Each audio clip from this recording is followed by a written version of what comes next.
تو یہ علماء اہل سنت ہیں اور دوسری طرف علماء دیوبند. آپ اجازت دو تو یہ نورانی چہرے آپ نے ایک جھلک دیکھ لی. اب اگر اجازت دیجئے تو ان کی مکروہ صورتیں بھی دکھا دوں. بولیے دکھا دوں, دیکھنا چاہتے سن لو. میں آئینہ ہوں, دکھاؤں گا داغ چہرے کے. میں آئینہ ہوں, دکھاؤں گا داغ چہرے کے. جسے خراب لگے سامنے سے ہٹ جائے, جسے خراب لگے سامنے سے ہٹ جائے. یاد رکھو آئینے کا کام یہ ہے کہ جو جیسا ہو اس کو اس کی ویسی شکل دکھا دے. آپ مجھے بتاؤ آئینے کے سامنے کالا جائے تو کیا گوری شکل دکھائے گا؟ اور اگر گورا جائے گا تو کیا کالا دکھائے گا؟ جس کے چہرے پہ بے شمار چیچک کے داغ ہوں, اگر وہ آئینے کے سامنے جائے تو کیا اسے حسن کا تاجدار بنا کے دکھائے گا؟ ارے جو چیچک زدہ ہے آئینہ اس کے چیچک کے داغ دکھائے گا. جو کالا کا لوٹا ہے آئینہ اس کی کالی شکل دکھائے گا. اور جو حسن کا پیکر ہے آئینہ اس کو حسن و جمال اس کا دکھائے گا. میں آئینہ ہوں, دکھاؤں گا داغ چہرے کے. جسے خراب لگے سامنے سے ہٹ جائے. اور میں زبانی بات کرنے کا عادی نہیں, جتنا بولتا ہوں پوری دلیل سے بولتا ہوں. آپ نے سنا ہوگا اب تک یہی ڈھنڈورا پیٹا جاتا رہا کہ مولانا اسماعیل شہید, مولانا قاسم نانوتوی اور سید احمد شہید, خدا کی قسم سید احمد رائے بریلوی اور اسماعیل دہلوی کے ساتھ شہید کا لفظ تہمت ہے. یہ قطعاً شہید نہیں. اعلیٰ حضرت نے فرمایا وہ جسے وہابیہ نے دیا لقب شہید و نبی کا, وہ شہید لیلی نجد تھا, وہ نبیت خیال. آپ نے اب تک یہی سنا ہوگا جمعیت العلماء والے کہتے رہے اسماعیل دہلوی مجاہد آزادی ہے, قاسم نانوتوی مجاہد آزادی ہے, سید احمد رائے بریلوی مجاہد آزادی ہے. مگر یہ کتاب ہے ارواح ثلاثہ. کون سی کتاب ہے؟ غور سے بولیے. ایک بات بتائیے, کتاب چھاپی جاتی پڑھنے کے لیے کہ چھپانے کے لیے؟ زور سے بولیے. ہم اگر 4 گھنٹے بولے کہتے بڑی اچھی تقریر, اور اگر 4 مرتبہ ان کا نام لیں تو کہتے ہیں بڑا فسادی تھا. تقریر کرتا ہمارے مولانا کے نام لینے کی کیا ضرورت, ہمارے مولانا کی کتاب دکھانے کی کیا ضرورت؟ ارے ان سے کہو اگر چھپانا تھا تو چھپایا کیوں, اور جب چھپا دیا تو بیچا کیوں, اور جب تم نے بیچ دیا ہم نے خرید لیا. ہم سنا رہے تو تمہارے پیٹ میں ایٹھن کیوں ہوتی ہے؟ تمہیں تو خوش ہونا چاہیے, علماء مفتی اعظم کے پاس ہونا چاہیے, جماعت علماء مصطفیٰ کے ارکان کے پاس آنا چاہیے, سنی دعوت اسلامی کے مبلغین کے پاس آنا چاہیے اور کہنا چاہیے کہ صاحب مائک کا خرچہ ہم سے لے لو, روشنی کا خرچہ ہم سے لے لو, مولانا کا نذرانہ ہم سے لے لو, اس لیے کہ جیسا تم نے کیا ہے, عالم تم نے بلایا ہے, اعلان تم نے کیا ہے, کتاب ہمارے سنائی گئی ہے, ہلکی لگی نہ پھٹ کے لیے رنگ چوکھا آ گیا. مگر ہمیں کہنے دیجیے, ہم 4 گھنٹہ بولے بڑی اچھی تقریر, کتاب دکھا دے تو بڑے فسادی ہو گئے, بڑی خراب تقریر ہو گئی. پتا چلا فساد ہماری تقریر میں نہیں تمہارے نام میں ہے, فساد ہمارے بیان میں نہیں تمہاری کتاب میں ہے. تو جب تمہارے کتاب میں فساد ہے کتاب جلا دو اور ان عقیدوں سے توبہ کر لو, ہم تمہیں گلے سے لگا لیں گے.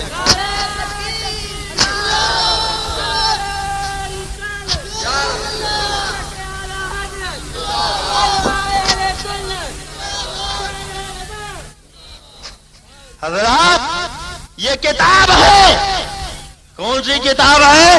ارواح ثلاثہ. کون سی کتاب ہے؟ زور سے بولیے. ارواح ثلاثہ. اور آپ جانتے ہیں یہ کتاب کہاں سے چھپی ہے؟ دیوبند سے. کہاں سے چھپی ہے؟ دیوبند سے. کہاں سے؟ دیوبند کے معنی جانتے ہیں؟ نہیں جانتے. دیو کے معنی حضرت مفتی صاحب قبلہ بیٹھے.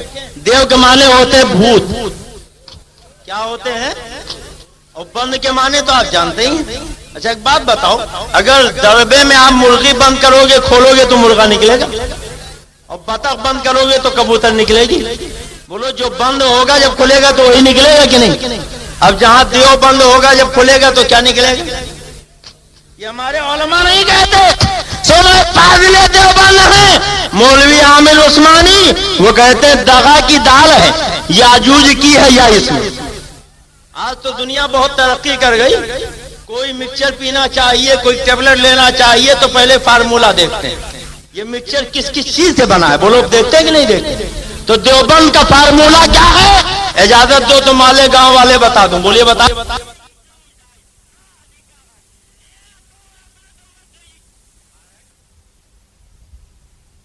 دیوبند کی زبان ہے، بریلی کی زبان نہیں. فاضل دیوبند مولوی عامر عثمانی دیوبند کا فارمولا بتاتے ہیں، کہتے ہیں دغا کی دار ہے، یاجوج کی ہے یا اس میں، وطن فروخی کی واہ بدی کی بے اس میں، جو اس کے نون میں نارے جہین غلطہ ہے تو اس کے دال میں دہقانیت نمایاں ہے. ملے یہاں تو بیچارہ دیوبند بنا، برے خمیر سے یہ شہر ناپسند بنا.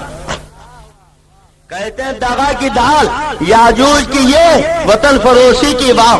کہتے ہیں یہ سب علماء دیوبند مجاہدین آزادی. اور فاضل دیوبند کیا کہتے ہیں؟ یہ آزادی کے مجاہد نہیں، وطن فروش. اب ہمیں نہ کہو تمہارا فاضل تمہارے مدرسے کا کہہ رہا کہ یہ سب وطن فروش ہے. دغا کی دال، یاجوج کی ایک، وطن فروشی کی واہ بدی کی بے اور نارے جہین کا نون اور دہقانیت کے دار. جب اتنی جڑی بوٹیوں کو اکٹھا کیا گیا تب جا کے دیوبند بنا. تو یہ اسی دیوبند کی چھپی ہوئی کتاب ہے اور لکھنے والے حضرت مولانا اشرف علی تھانوی صاحب اس کتاب کے لکھنے والے. صفحہ اس کا 160. کون سا صفحہ ہے؟ بولیے کون سا صفحہ ہے؟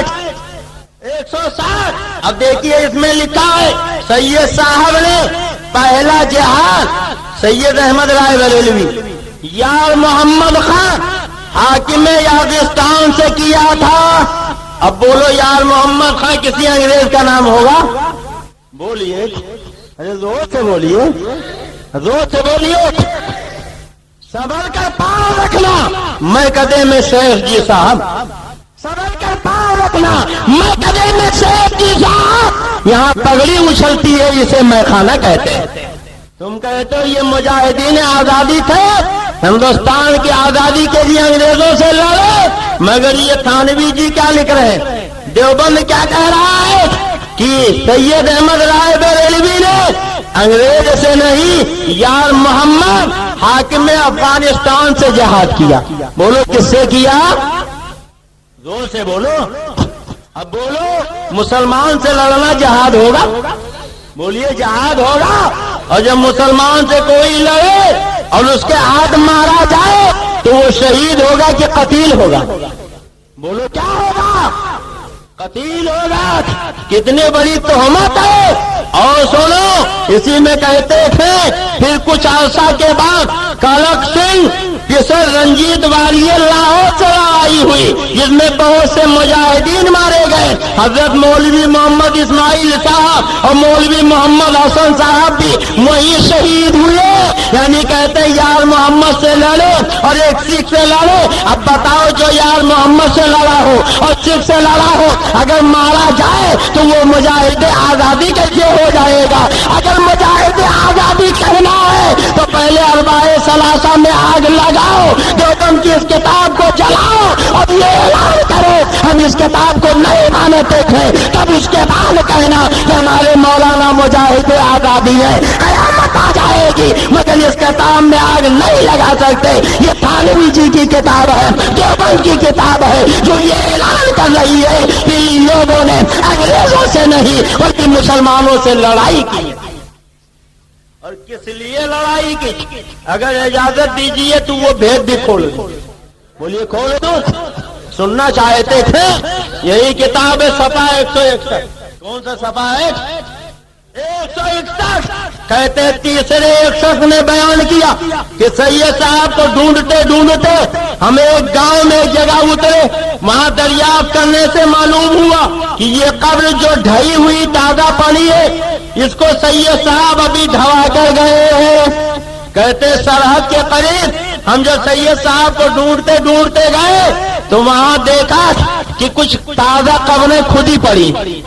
ہم نے پوچھا یہ قبریں کیوں کھدی ہوئی ہیں؟ تو کہا یہ سید احمد رائے بریلوی تھے جنہوں نے یہ قبریں کھدوائی ہیں، کیونکہ اونچی تھی، ادھر ادھر دیکھا تو کہیں پتہ نہ تھا۔ اب کچھ سمجھ میں آیا؟ سید احمد رائے بریلوی قاسم نانوتوی کا جہاد کیا تھا؟ سرحد کے وہ پٹھان جو نظر و نیاز کے قائل تھے، میراث فاتحہ کے قائل تھے، بزرگوں سے عقیدت رکھتے تھے، قبروں اور مزاروں کے ماننے والے تھے، ان وہابیوں کے نزدیک وہ سب مشرک بدعتی قبر پجواتے، اس لیے اسماعیل دہلوی اور سید احمد رائے بریلوی وغیرہ نے سرحد کے ان پٹھانوں پر چڑھائی کی تھی، قبریں کھدوائی تھی، ان پہ حملہ کیا تھا۔ ان کے خیال میں وہ مشرک قبر پجوا تھے، اور کئی پٹھانوں نے انہیں اپنے تلوار کے ذریعے بوٹی بوٹی کر کے ٹکڑا ٹکڑا کر ڈالا تھا، جہنم رسید کر دیا تھا۔ دلی اعلیٰ حضرت نے کہا وہ جسے وہابیہ نے دیا حقیقت شہید و ذبیح کا، وہ شہید لے لیے نجد تھا، وہ ذبیح تے کے خیال ہے۔ اگر کسی کو ماں نے دودھ پلایا ہے تو غلط ثابت کر دے گا، اگر غلط ثابت کر دو تو 50,000 روپے انعام دیا جائے گا۔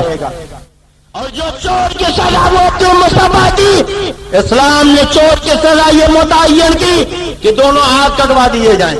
اسی مالیگاؤں میں عبد المصطفیٰ اپنے دونوں ہاتھ کٹوا دے گا۔ یہ تمہارے دیوبند کی کتاب جس میں لکھا ہے کہ سید احمد رائے بریلوی نے پہلا جہاد یار محمد خان حاکم یاغستان سے کیا، انگریزوں سے لڑتے ہوئے مولوی اسماعیل مارے گئے، اور یہ جب گئے تھے سرحد کے پٹھانوں سے لڑنے تو وہاں قبروں کو گروا رہے تھے، قبروں کو کھدوا رہے تھے، اور اسی میں ان لوگوں کی جانیں گئی ہیں۔ اب کتنی بڑی تہمت ہے کہ سرحد سنی مسلمانوں سے لڑنے میں مارے گئے ہو، آج انہیں مجاہد آزادی کہا جاتا ہے، تحریک آزادی کا ہیرو بنایا جاتا ہے، اور انہیں مجاہدین آزادی کا تمغہ دیا جاتا ہے۔ بولو مالیگاؤں والوں، اس سے بڑا کوئی جھوٹ ہوگا؟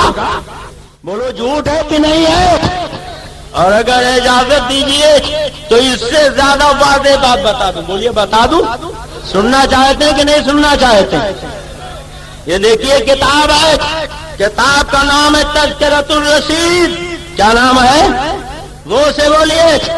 تذکرۃ الرشید لکھا مولوی عاشق الہی میرٹھی نے، اور چھپی ہے ناظم کتب خانے اشاعت العلوم محلہ مفتی سہارنپور سے۔ کہاں سے چھپی ہے؟ سہارنپور سے۔ مولوی رشید احمد گنگوہی کے سوانے کی کتاب۔ کون سی کتاب ہے؟ دو سے بولیے۔ تذکرۃ الرشید۔ اب دیکھیے اس کتاب کا صفحہ ہے 73۔ کون سا صفحہ ہے؟ دو سے بولیے۔ صفحہ ہے 73۔ آپ دو سے اس لیے میں کہہ رہا ہوں بولیے تاکہ بات آپ کو یاد ہو جائے، کل کوئی بہکانا چاہے تو آپ بہک نہ سکیں، اچھی طرح آپ کو یاد رہے۔ آج کہا جاتا ہے کہ قاسم نانوتوی، سید احمد رائے بریلوی اور رشید احمد گنگوہی یہ سب مجاہد آزادی تھے۔ بولو آپ نے سنا ہے کہ نہیں سنا؟ ارے بولیے کتنے لوگوں نے سنا؟ ذرا ہاتھ اٹھا دیں۔ سب نے سنا؟ سارے جمعیت العلماء والے کہتے ہیں یہ لوگ مجاہد آزادی ہیں، مگر یہ بریلی کی کتاب نہیں، تمہارے گھر کی کتاب۔ یہ دیکھو ہیڈنگ لگائی گئی الزام بغاوت اور اس کی کیفیت۔ کچھ سمجھے آپ؟ کہتے ہیں انگریزوں سے بغاوت، یہ الزام ہے، حقیقت نہیں۔ جب تم خود کہتے ہو یہ الزام ہے تو جو الزام تھا آج اس کو حقیقت کا افسانہ کیسے بنا رہے ہو؟ کہتے ہو یہ حقیقت ہے، ارے اگر لطفہ صحیح ہے تو اس کتاب میں آگ لگاؤ۔ کہتے ہو یہ ہماری کتاب نہیں ہے، اور جب تم انکار نہیں کر سکتے تو دیکھو یہ تمہاری کتاب ہے جس میں لکھا ہوا ہے کہ حضرت امام ربانی قدس سرہ پر اپنی سرکار سے، اپنی سرکار جانتے ہو؟ انگریز گورنمنٹ۔ انگریز گورنمنٹ کس کی سرکار ہے؟ وہابیوں کی اور سنیوں کی سرکار، تو مدینے کی سرکار۔ بولو آپ کی سرکار، مدینے کی سرکار، بغداد کی سرکار، اجمیر کی سرکار۔ ہم تو اجمیر کی سرکار کے چھتر سایہ میں رہتے ہیں، ہم بغداد والے کے سرکار کے سلطنت میں رہتے ہیں, ہم مدینے والے کے سلطنت میں رہتے ہیں, مگر یہ وہابی لوگ انگریز سرکار کے سائے میں رہتے ہیں. یہ صاحب لکھا ہوا اپنی سرکار سے باغی ہونے کا الزام لگایا گیا. کہتے ہیں کہ مجاہد آزادی ہے, انہوں نے انگریزوں سے جہاد کیا ہے. یہ ہماری کتاب نہیں, تمہاری کتاب ہے. لکھا گیا امام ربانی یعنی سورداس جی گنگوہی اپنی سرکار سے باغی ہونے کا الزام لگایا گیا. باغی تھے نہیں, الزام لگایا گیا. سمجھ رہے ہو کہ نہیں سمجھ رہے؟ ارے بولو, سمجھ میں آ رہا کہ نہیں؟ کہتے ہیں الزام لگایا گیا اور مسجدوں میں شریک رہنے کی تہمت باندھی گئی. مجاہدوں کو مفسد کہا گیا تھا اور کہتے ہیں مجاہدوں کے ساتھ شریک رہنے کی تہمت لگائی گئی. یعنی جہاد یہ تہمت ہے. یہ علماء دیوبند کی کتاب ہے. اس وحشت ناک قصہ کا بقدر ضرورت تذکرہ دی کیونکہ زمانے کا جزو لازم ہے, اس لیے مناسب ہے کہ ابتدائے واقعہ سے لے کر انتہا تک اجمالی بیان کر دیا جائے. اب سنو, کہاں جا رہے ہو بھیا؟ کہاں جا رہے؟ میرا یہ عنوان نہیں, مگر اب چونکہ آپ لوگوں نے ایک عنوان دے دیا ہے تو ظاہر ہے کہ جب نئی جگہ پہ کوئی چلتا ہے تو اپنی راہ بھول جاتا. اب آج ایک نیا عنوان آپ نے دے دیا ہے تو میری تقریر کا جو رنگ ہے وہ آج آپ نہیں دیکھ رہے ہیں. پھر آئندہ کبھی آپ بلاؤ گے تو میں اپنے رنگ میں تقریر کروں گا, مگر آج تو یہی آپ سنیے. آپ دیکھو کیا لکھ رہے تھے, آگے چل کر یہی سبا 73 ہے, پہلی جلد لکھتے جن کے سروں پر موت کھیل رہی تھی. جن کے سروں پر موت کھیل رہی تھی انہوں نے کمپنی کے امن و عافیت کے زمانہ قدر کی نگاہ سے نہ دیکھا. کیا سمجھے آپ؟ یعنی علامہ فضل خیر آبادی علماء اہل سنت جنہوں نے اعلان جہاد فرمایا تھا, جہاد پہ مشتمل تقریریں کی تھی, اب ان کے لیے کہتے ہیں ان کے سروں پہ موت کھیل رہی تھی اور انہوں نے کمپنی کے امن و عافیت کے زمانہ کو قدر کی نگاہ سے نہ دیکھا اور اپنی رحم دل گورنمنٹ کے سامنے بغاوت کا عالم قائم کیا. سمجھے آپ؟ یعنی انگریز گورنمنٹ کو انہوں نے رحم دل کہا. انگریز گورنمنٹ رحم دل. اب آپ ذرا ان کی رحم دلی اگر دیکھنا چاہیں تو اجازت دیجیے میں آپ کو ایک دو نمونے دکھا دوں. بولیے, دیکھنا چاہتے ہیں؟ اتفاق سے اور کتابیں کمرے میں نہیں ہیں. دیکھیے یہ کتنے رحم دل ہیں. ایک تھامسن نام کا انگریز مورخ ہے, وہ خود لکھتا ہے کہ جب علماء اہل حق نے انگریزوں کے خلاف فتوی جہاد سنایا, اعلان جہاد فرمایا تو انگریز علماء کے مخالف ہو گئے اور نقشہ کھینچتے ہوئے لکھتا ہے ایک ایک دن میں 300 سے زیادہ علماء قتل کیے جاتے تھے. ان کی لاشیں درختوں پہ لٹکا دی جاتی تھی, چیل کبے انہیں نوچا کرتے تھے. ہزاروں علماء کو قتل کیا جاتا تھا اور انہیں جلا دیا جاتا تھا. اور یہی اتنا نہیں, ان کی جائیدادیں لوٹ لی جاتی تھیں, گھروں کو ویران کر دیا جاتا تھا. آپ نے ان کی تقریروں میں سنا ہوگا کہ آخری مغل بادشاہ حضرت بہادر شاہ ظفر کو جب ان کے سامنے گرفتار کرنے کے بعد صبح ناشتے کے لیے دست لا کے سجایا گیا اور کھانا کھایا گیا تو حضرت بہادر شاہ ظفر نے دیکھا کہ ان کے سامنے ناشتے کے دسترخوان پر کھانے کا سامان نہیں, ان کے 3 جوان بیٹوں کا سر رکھا ہوا تھا جنہیں انگریزوں نے دہلی کے خونی دروازے کے سامنے قتل کر دیا تھا. اب آپ ذرا سوچو اور غور کرو کہ جوان بیٹوں کی لاشیں قتل کرنے کے بعد درختوں سے لٹکائی گئی اور چل کو پورے بعد حضرت بہادر شاہ ظفر کے سامنے ناشتے کے لیے پیش کیا گیا ہے. یہ انگریز ہے, یہ ظالم حکمران ہے جن کے بارے میں یہ وہابی دیوبندی یہ کہتے تھے کہ رحم دل گورنمنٹ ہے اور جن لوگوں کے سروں پہ موت نہیں تھی انہوں نے بغاوت کا علم بلند کیا ہے. اب مجھے بتاؤ مسلمانوں, اس سے زیادہ رحم دلی کیا ہوگی کہ انگریزوں نے علماء کو قتل کیا تھا, ان کی لاشیں درختوں پہ لٹکوائی تھی, دل کا انہیں چلا دیا گیا تھا, ان کے املاک لوٹے گئے تھے. علامہ فضل خیر آبادی کو